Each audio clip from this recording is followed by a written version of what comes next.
ಕರ್ನಾಟಕದಲ್ಲಿ ನಾಯಿ ಕಡಿತ ಹಾಗೂ ರೇಬಿಸ್ ಪ್ರಕರಣಗಳು ಹೆಚ್ಚುತ್ತಿರುವುದು ಆರೋಗ್ಯ ಇಲಾಖೆಯ ಅಂಕಿ ಅಂಶಗಳಿಂದ ತಿಳಿದು ಬಂದಿದ್ದು, ಕಳೆದ 2 ತಿಂಗಳಲ್ಲಿ ರೇಬಿಸ್ ಸೋಂಕಿನಿಂದ 8 ಮಂದಿ ಮೃತಪಟ್ಟಿದ್ದಾರೆ. ರೇಬಿಸ್ ಸೋಂಕಿನಿಂದ ಮೃತಪಟ್ಟ 4 ಪ್ರಕರಣಗಳ ಪೈಕಿ 3 ಬೆಂಗಳೂರಿನಲ್ಲಿ ಸಂಭವಿಸಿದೆ. ಹರಿಯಾಣ, ಚಿತ್ರದುರ್ಗ ಹಾಗೂ ತುಮಕೂರು ಮೂಲದ ವ್ಯಕ್ತಿಗಳು ಬೆಂಗಳೂರಿನಲ್ಲಿ ಮೃತಪಟ್ಟಿದ್ದಾರೆ. ಸ್ವಾಮಿ ವಿವೇಕಾನಂದ ರಸ್ತೆ ಮೆಟ್ರೋ ನಿಲ್ದಾಣದ ಸಮೀಪದ ಆಸ್ಪತ್ರೆಯೊಂದರಲ್ಲಿ ಈ ಸಾವುಗಳು ಸಂಭವಿಸಿವೆ ಎಂದು ಆರೋಗ್ಯ ಇಲಾಖೆ ಮಾಹಿತಿ ನೀಡಿದೆ. ಇನ್ನೊಂದು ಸಾವು Indira Gandhi institute of child health ಆಸ್ಪತ್ರೆಯಲ್ಲಿ ಸಂಭವಿಸಿದೆ. ಅಲ್ಲಿ 4 ವರ್ಷದ ಬಾಲಕ ಮೃತಪಟ್ಟಿದ್ದಾನೆ. 2025ರ ಫೆಬ್ರವರಿ ಅಂತ್ಯದ ವೇಳೆಗೆ ಕರ್ನಾಟಕದಲ್ಲಿ ಒಟ್ಟು 6,64,089 ನಾಯಿ ಕಡಿತ ಪ್ರಕರಣಗಳು ವರದಿಯಾಗಿವೆ. ವಿಜಯಪುರದಲ್ಲಿ 4,552 ಮತ್ತು ಬೆಂಗಳೂರಿನಲ್ಲಿ 4,072, ಹಾಸನದಲ್ಲಿ 3,688 ಪ್ರಕರಣಗಳು ವರದಿಯಾಗಿವೆ. ನಾಯಿ ಕಡಿತ ಮತ್ತು ರೇಬಿಸ್ ಪ್ರಕರಣಗಳ ಸಂಖ್ಯೆ ಕಳೆದ ವರ್ಷಕ್ಕೆ ಹೋಲಿಸಿದರೆ 47% ಹೆಚ್ಚಾಗಿಂತಿದೆ. 2024ರಲ್ಲಿ ಜನವರಿಯಿಂದ ಡಿಸೆಂಬರ್ ಅವಧಿಯಲ್ಲಿ ಕರ್ನಾಟಕದಲ್ಲಿ 3,61,522 ನಾಯಿ ಕಡಿತ ಪ್ರಕರಣಗಳು ವರದಿಯಾಗಿದ್ದರೆ 42 ಮಂದಿ ಮೃತಪಟ್ಟಿದ್ರು. ಪ್ರತಿಯೊಂದು ಖಾಸಗಿ ಮತ್ತು ಸರ್ಕಾರಿ ಆಸ್ಪತ್ರೆಗಳು ನಾಯಿ ಕಡಿತ ಪ್ರಕರಣದ ಬಗ್ಗೆ ಆರೋಗ್ಯ ಇಲಾಖೆಗೆ ಮಾಹಿತಿ ನೀಡ್ತಾ ಇವೆ. ಎಲ್ಲಾ ನಾಯಿ ಕಡಿತ ಪ್ರಕರಣಗಳು ರೇಬಿಸ್ ಪ್ರಕರಣಗಳಾಗಿರೋದಿಲ್ಲ. ಆದರೂ ನಾಯಿ ಕಚ್ಚಿದ ಸಂದರ್ಭದಲ್ಲಿ ಗಾಯವನ್ನು ನೀರು ಮತ್ತು ಸಾಬೂನಿನಿಂದ ತೊಳೆದು ಶುಚಿಗೊಳಿಸುವುದು ಮುಖ್ಯವಾಗಿದೆ. ಇದು ಸೋಂಕಿನ ಹರಡುವಿಕೆ ಸಾಧ್ಯತೆಯನ್ನು ಕಡಿಮೆ ಮಾಡುತ್ತದೆ ಎಂದು ಇಂಟಿಗ್ರೇಟೆಡ್ ಡಿಸೀಸ್ ಸರ್ವೈಲೆನ್ಸ್ ಪ್ರೋಗ್ರಾಂ ಯೋಜನಾ ನಿರ್ದೇಶಕ ಡಾ ಅನ್ಸಾರ್ ಅಹಮದ್ ತಿಳಿಸಿದ್ದಾರೆ. ಕರ್ನಾಟಕದಲ್ಲಿ ನಾಯಿ ಕಡಿತ ಹಾಗೂ ರೇಬಿಸ್ ಪ್ರಕರಣಗಳು ಹೆಚ್ಚುತ್ತಿರುವುದು ಆರೋಗ್ಯ ಇಲಾಖೆಯ ಅಂಕಿ ಅಂಶಗಳಿಂದ ತಿಳಿದು ಬಂದಿದ್ದು, ಕಳೆದ 2 ತಿಂಗಳಲ್ಲಿ ರೇಬಿಸ್ ಸೋಂಕಿನಿಂದ 8 ಮಂದಿ ಮೃತಪಟ್ಟಿದ್ದಾರೆ.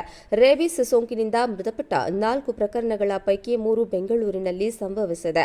ಹರಿಯಾಣ, ಚಿತ್ರದುರ್ಗ ಹಾಗೂ ತುಮಕೂರು ಮೂಲದ ವ್ಯಕ್ತಿಗಳು ಬೆಂಗಳೂರಿನಲ್ಲಿ ಮೃತಪಟ್ಟಿದ್ದಾರೆ. ಸ್ವಾಮಿ ವಿವೇಕಾನಂದ ರಸ್ತೆ ಮೆಟ್ರೋ ನಿಲ್ದಾಣದ ಸಮೀಪದ ಆಸ್ಪತ್ರೆಯೊಂದರಲ್ಲಿ ಈ ಸಾವುಗಳು ಸಂಭವಿಸಿವೆ ಎಂದು ಆರೋಗ್ಯ ಇಲಾಖೆ ಮಾಹಿತಿ ನೀಡಿದೆ.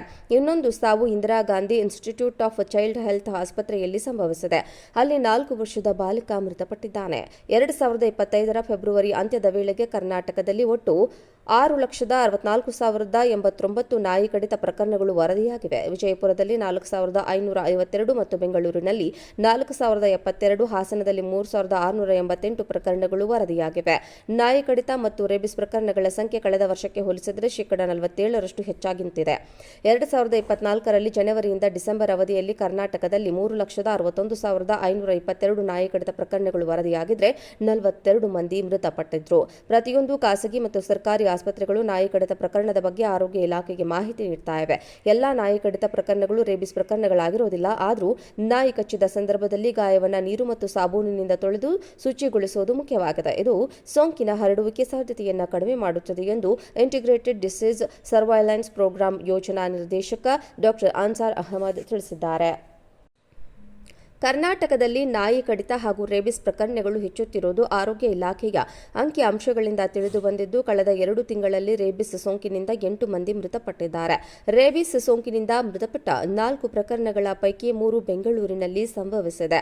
ಹರಿಯಾಣ, ಚಿತ್ರದುರ್ಗ ಹಾಗೂ ತುಮಕೂರು ಮೂಲದ ವ್ಯಕ್ತಿಗಳು ಬೆಂಗಳೂರಿನಲ್ಲಿ ಮೃತಪಟ್ಟಿದ್ದಾರೆ. ಸ್ವಾಮಿ ವಿವೇಕಾನಂದ ರಸ್ತೆ ಮೆಟ್ರೋ ನಿಲ್ದಾಣದ ಸಮೀಪದ ಆಸ್ಪತ್ರೆಯೊಂದರಲ್ಲಿ ಈ ಸಾವುಗಳು ಸಂಭವಿಸಿವೆ ಎಂದು ಆರೋಗ್ಯ ಇಲಾಖೆ ಮಾಹಿತಿ ನೀಡಿದೆ. ಇನ್ನೊಂದು ಸಾವು Indira Gandhi institute of child health ಆಸ್ಪತ್ರೆಯಲ್ಲಿ ಸಂಭವಿಸಿದೆ. ಅಲ್ಲಿ 4 ವರ್ಷದ ಬಾಲಕ ಮೃತಪಟ್ಟಿದ್ದಾನೆ. 2025ರ ಫೆಬ್ರವರಿ ಅಂತ್ಯದ ವೇಳೆಗೆ ಕರ್ನಾಟಕದಲ್ಲಿ ಒಟ್ಟು 6,64,089 ನಾಯಿ ಕಡಿತ ಪ್ರಕರಣಗಳು ವರದಿಯಾಗಿವೆ. ವಿಜಯಪುರದಲ್ಲಿ 4,552 ಮತ್ತು ಬೆಂಗಳೂರಿನಲ್ಲಿ 4,072, ಹಾಸನದಲ್ಲಿ 3,688 ಪ್ರಕರಣಗಳು ವರದಿಯಾಗಿವೆ. ನಾಯಿ ಕಡಿತ ಮತ್ತು ರೇಬಿಸ್ ಪ್ರಕರಣಗಳ ಸಂಖ್ಯೆ ಕಳೆದ ವರ್ಷಕ್ಕೆ ಹೋಲಿಸಿದರೆ 47% ಹೆಚ್ಚಾಗಿಂತಿದೆ. 2024ರಲ್ಲಿ ಜನವರಿಯಿಂದ ಡಿಸೆಂಬರ್ ಅವಧಿಯಲ್ಲಿ ಕರ್ನಾಟಕದಲ್ಲಿ 3,61,522 ನಾಯಿ ಕಡಿತ ಪ್ರಕರಣಗಳು ವರದಿಯಾಗಿದ್ದರೆ 42 ಮಂದಿ ಮೃತಪಟ್ಟಿದ್ರು. ಪ್ರತಿಯೊಂದು ಖಾಸಗಿ ಮತ್ತು ಸರ್ಕಾರಿ ಆಸ್ಪತ್ರೆಗಳು ನಾಯಿ ಕಡಿತ ಪ್ರಕರಣದ ಬಗ್ಗೆ ಆರೋಗ್ಯ ಇಲಾಖೆಗೆ ಮಾಹಿತಿ ನೀಡ್ತಾ ಇವೆ. ಎಲ್ಲಾ ನಾಯಿ ಕಡಿತ ಪ್ರಕರಣಗಳು ರೇಬಿಸ್ ಪ್ರಕರಣಗಳಾಗಿರೋದಿಲ್ಲ. ಆದರೂ ನಾಯಿ ಕಚ್ಚಿದ ಸಂದರ್ಭದಲ್ಲಿ ಗಾಯವನ್ನು ನೀರು ಮತ್ತು ಸಾಬೂನಿನಿಂದ ತೊಳೆದು ಶುಚಿಗೊಳಿಸುವುದು ಮುಖ್ಯವಾಗಿದೆ. ಇದು ಸೋಂಕಿನ ಹರಡುವಿಕೆ ಸಾಧ್ಯತೆಯನ್ನು ಕಡಿಮೆ ಮಾಡುತ್ತದೆ ಎಂದು ಇಂಟಿಗ್ರೇಟೆಡ್ ಡಿಸೀಸ್ ಸರ್ವೈಲೆನ್ಸ್ ಪ್ರೋಗ್ರಾಂ ಯೋಜನಾ ನಿರ್ದೇಶಕ ಡಾ ಅನ್ಸಾರ್ ಅಹಮದ್ ತಿಳಿಸಿದ್ದಾರೆ.